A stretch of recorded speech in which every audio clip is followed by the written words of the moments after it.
ये कहानी एक महान राजा, उसके अहंकार, उसके पतन और उसके अंततः आत्मबोध की है।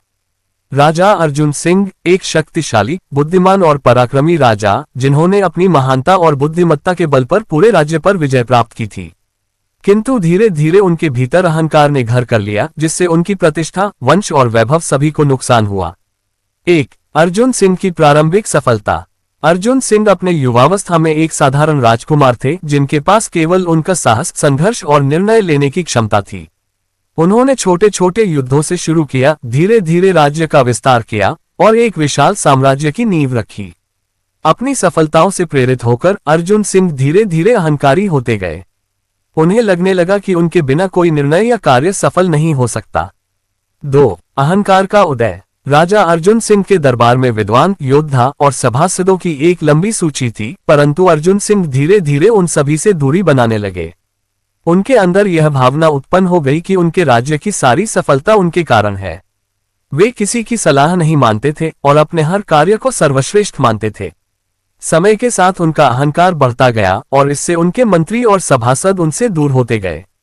3. परिवार और वंश पर प्रभाव। अर्जुन सिंह का अहंकार केवल दरबार तक सीमित नहीं रहा, बल्कि उनके परिवार पर भी इसका असर पड़ने लगा। उनके पुत्र विक्रम और पुत्री सौम्या दोनों ही उनसे नाराज रहने लगे। अर्जुन सिंह के साथ संवाद करना मुश्किल हो गया, क्योंकि वे किसी भी सलाह को नकारते थे। परिवार में तनाव बढ़ने लगा और इससे उनकी पत्नी रानी सुरेखा भी दुखी रहने लगी। रानी ने कई बार अर्जुन सिंह को चेताया, लेकिन उनका अहंकार उन्हें सुनने नहीं देता। 4. राज्य में असंतोष। अर्जुन सिंह के अहंकार का असर धीरे धीरे उनके राज्य पर भी दिखने लगा। प्रजा में असंतोष बढ़ने लगा, क्योंकि राजा अब जनता की समस्याओं की ओर ध्यान नहीं देते थे। राज्य की सीमाओं पर दुश्मनों की नजरें लगने लगीं। अर्जुन सिंह को यह समझ नहीं आया कि उनकी नीतियों और अहंकार के कारण राज्य कमजोर हो रहा है। 5. एक नया संकट। एक दिन अर्जुन सिंह के राज्य पर एक शक्तिशाली दुश्मन ने आक्रमण किया। यह आक्रमण उनकी लापरवाही और उनके मंत्रियों के सुझावों को अनसुना करने का परिणाम था। दुश्मन ने राज्य के कई हिस्सों पर कब्जा कर लिया। अर्जुन सिंह को अपने अहंकार का परिणाम भुगतना पड़ा। उनकी सेना बिखरने लगी और उनके सहयोगी राज्य भी उनका साथ छोड़ने लगे। 6. प्रतिष्ठा का पतन। अर्जुन सिंह की प्रतिष्ठा, जो कभी अजेय मानी जाती थी, अब टूटने लगी। प्रजा ने उनका सम्मान करना बंद कर दिया। राजदूतों ने उनके खिलाफ षड्यंत्र रचने शुरू कर दिए और उनकी स्थिति कमजोर होती चली गई। उनके राज्य के मंत्री और सहयोगी भी उनके साथ रहना नहीं चाहते थे, क्योंकि अब राजा के आदेशों में समझदारी नहीं थी। 7. परिवार का टूटना। अर्जुन सिंह का परिवार भी उनके खिलाफ हो गया। उनके पुत्र विक्रम ने राज्य की बागडोर अपने हाथ में लेने का प्रयास किया, जबकि उनकी पुत्री सौम्या ने भी अपनी अलग राह चुनी। परिवार में विभाजन हो गया और अर्जुन सिंह अब अकेले हो गए। 8. अहंकार का पतन। अर्जुन सिंह का अहंकार उन्हें पूरी तरह से बर्बाद कर चुका था। उनके पास अब न तो राज्य का सामर्थ्य था, न ही परिवार का साथ।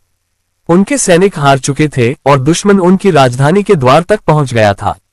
अर्जुन सिंह ने अब समझा कि उनका अहंकार ही उनकी बर्बादी का कारण बना है।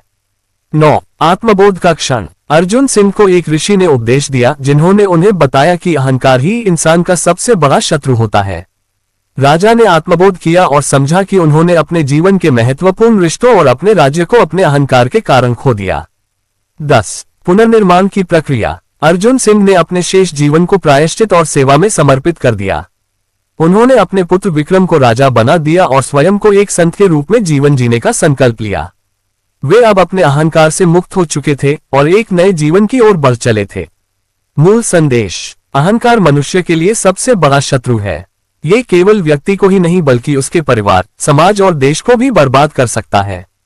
अर्जुन सिंह की कहानी यह सिखाती है कि व्यक्ति को अपनी सफलता से कभी घमंड नहीं करना चाहिए। सफलता का सही मूल्य तब होता है जब वह विनम्रता के साथ जुड़ी हो। अहंकार से दूर रहकर ही मनुष्य अपने जीवन को सच्चे अर्थों में सार्थक बना सकता है। इस तरह से कहानी का विस्तार किया जा सकता है, जिसमें उनके विचार, उनके संघर्ष और अंततः उनके आत्मबोध को विस्तृत रूप से प्रस्तुत किया जाएगा।